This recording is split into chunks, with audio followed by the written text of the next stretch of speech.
You have the marketplace integrity and affordability final rule, which this was actually passed in March on the 19th. So it was set to go in effect 60 days later. So that would be May 19th. This is the chart which summarizes this final rule and some of the provisions. One thing that's important to know here is this sunset at the end of plan year 2026. That means these new provisions are sunsetting or expiring at that time if indicated here.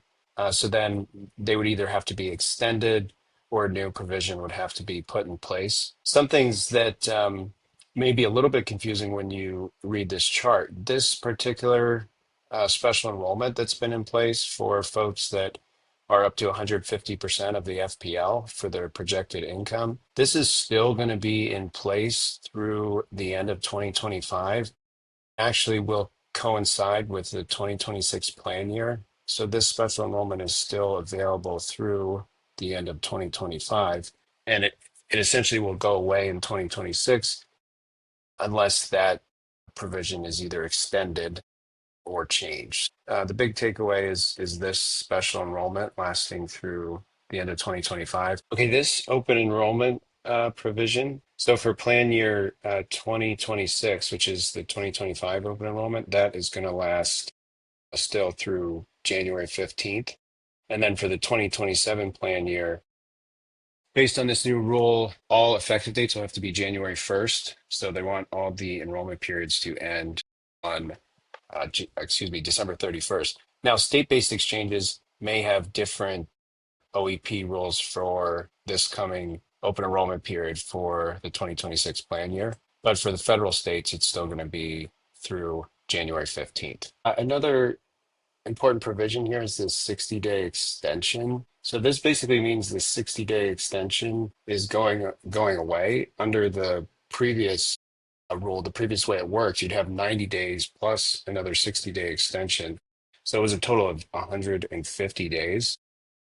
So when they looked at this, they determined that this was costing them hundreds of millions of dollars in subsidies that were being spent on folks that would have otherwise been ineligible. So that is the 60-day extension is going away. So you just have 90 days to verify income inconsistencies going forward. And that has been in effect since the end of May. Okay, another important provision here is this failure to file taxes and reconcile the APTC. So in the past, if somebody got a subsidy, obviously you have to attest that you're going to file a tax return for the coming year. So at open enrollment, they could check a box saying they did file a tax return, even if they didn't. And so people would stack subsidies year after year without filing tax returns. So this is going to be enforced much stronger going forward. They won't let you continue to have a subsidy on your plan if you do not file that 8962 form with your